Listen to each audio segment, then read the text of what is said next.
Well, hey y'all, Six Gun Slinging here. Been a little bit since I did a video, but I'm going to do one right now on a knife that is what I consider a badass knife, but they don't make them anymore. This is on a knife made by a gentleman named Jim Behringer. That man still makes knives. He makes some real good handmade custom knives out of Michigan, and his son is making knives up in Montana. But this line of knives, called Treeman, were military knives. Jim had a military background. I think he was a special forces guy. No, or a ranger. I can't remember which one, but he does have a special operations guy, and he's an older guy, so all that was in Vietnam and stuff. But he made these knives, and this particular knife, the one we're going to look at, I'll take it out of the sheath and we'll talk about the sheath in a minute. This is a knife known as the TASS. You can kind of see that on the blade there. And what that stands for is Teams and Shit Shank. And it's kind of a kooky name, but we're not really meant to understand it because this knife was designed by and for Team 4, SEAL Team 4. And it was designed specifically to honor one of their fallen teammates, a SEAL named Eddie Cantor. And I guess how they do things in the SEALs, I'm certainly no expert. I can never be a Navy SEAL. I'm more like a walrus, but those guys are definitely badass and I admire them. Anyway, I guess how they do things is, since they're very big into their teams, they vote on everything, and they voted on every aspect of this knife. Jim asked them. He worked directly with them. A lot of products have the SEAL name on them and say they use them. Well, these guys do. In fact, he had a picture on his website for a while of all the team members with this knife, and with their faces blurred out. But even then, they had to go ahead and delete that. But he talks about the story and how the entire SEAL team, every member of the SEAL Team 4, got together and voted on the aspects, including the name of this knife, everything, including the handle, the way it was put together, the type of sheath they wanted. And this is the knife they came up with. And it is a very unique and interesting knife, like everything that the SEALs do. There's his Treeman logo on it. The only difference between this one and theirs is theirs will have an E4 or Echo 4, and that was I guess that was their fallen teammates' call sign, Echo 4, for Eddie Cantor. And that was the way that they paid tribute to him. But when they use these knives, those guys really do use them. Those guys are legendary for a reason. A lot of people seem to want to talk smack on the SEALs for some reason. I don't know why. I guess because they're the best and they want to say like, oh, they're overrated. I don't know, whatever. I'm not a football fan or anything like that, but I definitely am a fan of these guys. The fact is they're not Supermen, and that's what makes them. I knew a couple SEALs, and they really were. A lot of people say they are not. I guess that's the whole thing. But I knew a couple guys. I knew them from high school, but they actually were SEALs, and they were normal guys. In fact, after they graduated BUDS and whatever, they were still normal guys. They had that thing, I don't know whatever quality is that they look for, but they had that thing that made them Navy SEALs. And if you would have guessed, I never would have guessed that those guys would ever be SEALs in a million years. But anyway, I guess the military knows what it's doing, and they pick certain type of guys that can do that. And some make it and some don't, and it's not always the jocks or the marathon runners or anything like that. Like the guys I knew, they were just pretty much regular guys. I don't, you know. And true to the SEAL tradition, is they told me they don't talk about it. They wouldn't talk about it. These are guys I've known since high school. They talk about some of the training and stuff they went through, but everything else they wouldn't talk about. They didn't make a big deal about it and go, "Oh, we're top secret and we'll kill you if you know any." It wasn't like that. They're just like, "Nah, you know, it's kind of a culture. We really don't talk about what we do, man, you know." Anyway, that's enough about that. But talking about this knife, like I said, it's TASS, and it stands for Teams and Shit Shank. These have become somewhat of a collector's item because they're not made anymore. Jim Baring quit making knives, and this was only done for that SEAL team and for these specific guys. And he showed some of the testing that he did on this knife, but he, you know, rammed it into a steel barrel like 1,000 times, and you know, did all this crazy stuff, and the knife was still sharp and relatively undamaged, all that kind of stuff. Being a SEAL knife, I thought it'd be made out of stainless steel or something, but it's not. Jim Baring, or with the team, he gave them a choice of whatever steels they wanted, and they opted for 01 tool steel, you know, which is, I mean, it's a very good steel. It's been used for a long time, but you know, by today's standards, it's certainly not a super steel. But what it is it's tough. It's an air quenched, hardenable steel that's incredibly tough. You know, both from lateral resistance, it holds a really good edge. I think they get really hard. I think this one was, you know, because he talks about, I think it was Rockwell hardened to like 63 or 64. So it's pretty hard, but it's also incredibly tough. You know, when you heat treat a steel, you have to worry about if you get a steel too hard, which means it'll take a killer edge and keep it forever. It's hard to sharpen and it becomes brittle. And if you make a knife too tough, well, that means they have to make the metal softer, and it won't hold an edge for very long. You can't break it because it's really tough, but you know, so you have to balance those two. And 01 tool steel, you know, everything said and done, it gives you you can get an incredibly hard steel that's incredibly tough. And I don't know anything about what they do, and I'm not going to pretend I do, but I would imagine those boys are pretty hard on their knives. And I don't mind saying I am a fanboy. I'll never be a SEAL, I know it. I was in the military, but I damn sure would never be no SEAL. But you know, I admire them. I admire them for what they do. And you know, I know they never talk about what they do, but I certainly think it's a lot better to be a fanboy of a Navy SEAL than it is some stupid football player. That's just my opinion. But anyway, this knife is similar.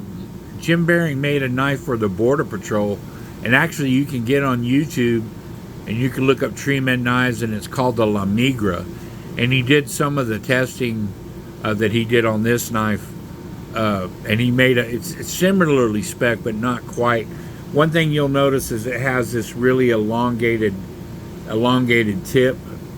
They wanted that, and they wanted that so they could stab somebody. You know, I mean, they don't play around.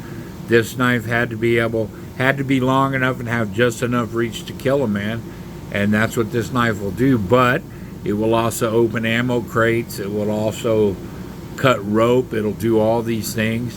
One thing you'll notice is it's not serrated. And, you know, pretty much all military knives are serrated. But the SEAL teams, when they designed this knife, they opted not to have serrations. I found that kind of interesting. They also designed the sheath. This is the sheath. It's fairly simple, but it is incredibly well made. The leather is top quality. I mean, you can't really tell by looking at it, kind of, but you can kind of see. But the sheath is incredibly well made. It has the ubiquitous handle strap up here, because for airborne operations, and they will often take what they call a ranger band or a rubber band type material, and they'll slip it over to make sure the knife stays in place while when they're jumping out of airplanes and stuff. Anyway, the knife's incredibly well made. He did offer a couple of options for the sheath. I think they picked a couple options. They had a Kydex clip-on sheath, and they had this leather sheath. But I think the ones that they carry is this leather sheath. Has a beautiful G10 handle. And what's cool about it, obviously if you're going to be in the water, you're going to want to dry out your knife. It just has Phillips head screws that hold the G10 scales onto the onto the handle. And there's just like a tiny little bit excuse me, I had a little cough going on there. There's just a tiny little bit of space under the scales where I guess you could put something. I think that he just did that so he could lighten the knife just a little bit. And it has really good balance. I mean, you know, they went round and round. You know, I talked to him on the phone. He was a pretty cool guy, Jim Bering. But he talked about how they went over every single detail, handle feel, even the 550 cord. This isn't standard 550 cord. I think it's even heavier. I don't know what they call it. But this is like some serious cord that they stick on here. And it has an integrated, obviously a lanyard loop. This is a full tang knife, for those of you that don't know, but I would bet that most of you do. Damn, I'm sorry. That means that the handle goes all the way. You can see it, you see. It is just one solid piece of steel all the way through. And there's pictures of Jim Bering, like, I don't know what he weighs, 160 pounds or something. But he stabs it into a tree and he's jumping up and down on it, you know, supporting his weight, both feet on the handle, and the knife doesn't bend or flex. Stabbing it into steel barrels and stuff, and the tip doesn't break. Although I think that guy Joe X, who's on YouTube, he's an interesting guy to watch. He might be able to break it. I don't know, but anyway. I know that the SEAL teams, they did actually carry this knife. There's not much to say about it other than it is just a really durable, sharp. I mean, it's really, this is all you could ask for. And I've said it before, and you know, you can take it as gospel, but heat treat is just as much important, if not more important, than the steel a knife maker chooses. Now, 01 tool steel, which is air hardenable, you know, truly it's a tool steel, high-speed tool steel, is an incredibly good steel. I know that they've come up with Magna Cut and Crewware, and I have knives in those steels, and those are great steels. But really, if you just need a knife to use, like 01 tool steel is incredible. A1 tool steel can be incredible, but you know, it's a steel that's been around a long time, but it doesn't mean it's not a fantastic steel. It is. You know, and you'll have guys say, oh, well, you know, it could be prone to rusting. Well, yeah, but, you know, number one, he coats it. He Cerakotes each blade. But, you know, I mean, the SEAL team spend all their time in salt water, which is incredibly corrosive to any kind of metal. And they chose this steel, so that ought to tell you something. Not that you or I are going to compare ourselves to Navy SEALs or anything, but they, you know, I think they kind of know what they're doing in their equipment and what they want, and they chose this steel. So it's kind of a lesson for us here. If you know, it's kind of subtle things, but if you look at the shape of the G10 handle, it is incredibly comfortable. You'll notice there is no jimping.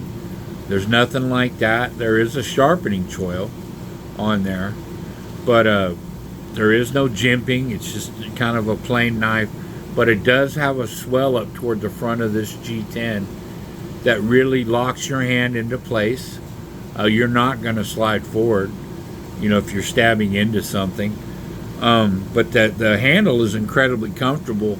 And yeah, same thing, like all all men. I don't remember how many guys there are in the teams, but all the guys got their hands on it, you know, and every one of them had input on exactly how the handle was going to be shaped, how the blade was going to be shaped, and I just think that's really cool, including the name. Yeah, you and I might think that's a weird name, Teams and Shit Shank, but I guess in their parlance and their way of talking, that makes sense. And there was something going around on the internet with these knives before they all sold out, and they thought that it stood for tough as shit steel or tough as shit seals, or I don't know, stuff like that. That's not what it stands for. It stands Teams and Shit Shank. So anyway, go figure that. But getting back to this sheath, I mean, this is the best sheath that I own for any knife. I mean, it is incredibly durable. It is wax impregnated, so relatively waterproof. You still have to take care of it though, like anything else. I don't know what else to say about it other than if you find one on the secondary market, they kind of dried up and they were going for a lot of money. Every once in a while though, you could find one somewhere and they weren't too bad. They weren't too expensive. But it's a really cool knife that actually has, you know, provenance, I guess. You know, it actually has been used by a SEAL team, and they carried these knives. Those guys were, you know, definitely have been downrange. They were, you know, they had. They didn't talk about their operations or anything, but they talked about using it. One guy, you know, he kind of vaguely talked about that they had to do a helicopter rescue operation, and he used this knife to stab through the outer fuselage of a helicopter to remove some of the material to get a guy out.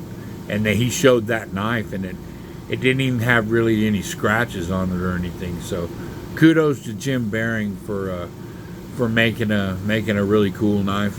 When I got this knife, it wasn't that much for what you get, you know, for a truly handmade limited edition knife.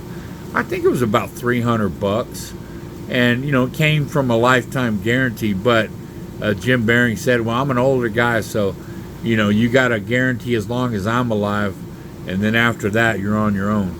So I thought that was kind of funny. Not our lifetime, his lifetime. But anyway, if you see one on the secondary market, you can pick one up.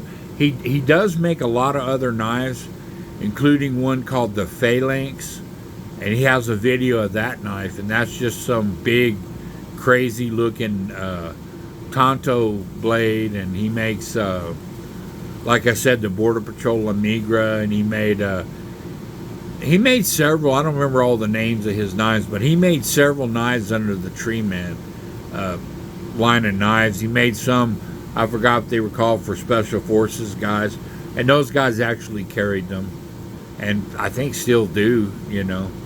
But anyway, I just thought it was cool that it is an actual SEAL team knife that they actually carried, made for them to honor their fallen comrade. And you know, that I like holding it and just, you know, owning it, because knowing that a whole group of guys that really pretty much know what they're doing had input in the design of this knife.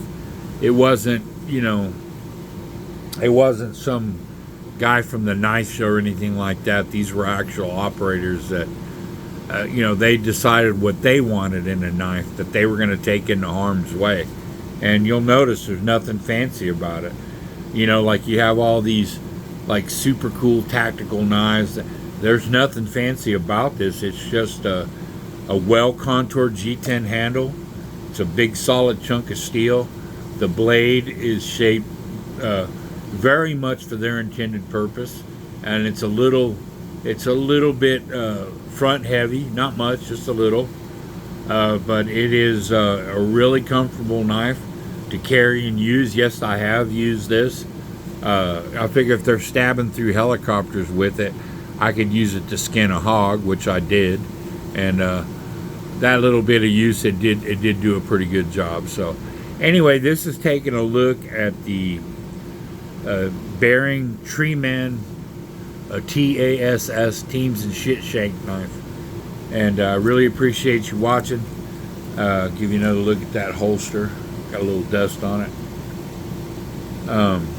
Like I said, I would invite you, if you find one on the secondary market and it ain't too much, get it. It's a cool knife, or any of the Treeman knives, really. The La Migra, that's a cool knife. If you can find one of those, I'm looking for one of those. I'd really like to get one myself. It's like this. It's a little bit. Oh, there was another one called the Game Warden that he made. That is, to me, that is like the perfect EDC knife. It's a little bit shorter than this knife. It's got a little bit different contours and stuff, but for my hand, I held one. I had a chance to buy it and I didn't at the time. I wish I would have. But yeah, that's another great knife too. But if you're checking out his website, you can get on there. He makes these beautiful hunting knives and outdoor knives. That's mostly what he's focusing all his attention on now. And he has some that are really beautiful with you know, natural materials. You know, he does a lot of antler and bone and other things, and makes these really killer fixed blade knives. He made a cool knife that looked pretty much just like the knife that Brad Pitt had in Legends of the Fall, and that I forgot that one about where he was in World War II. I can't think of the movie now. Anyway, that same knife was in that movie as well.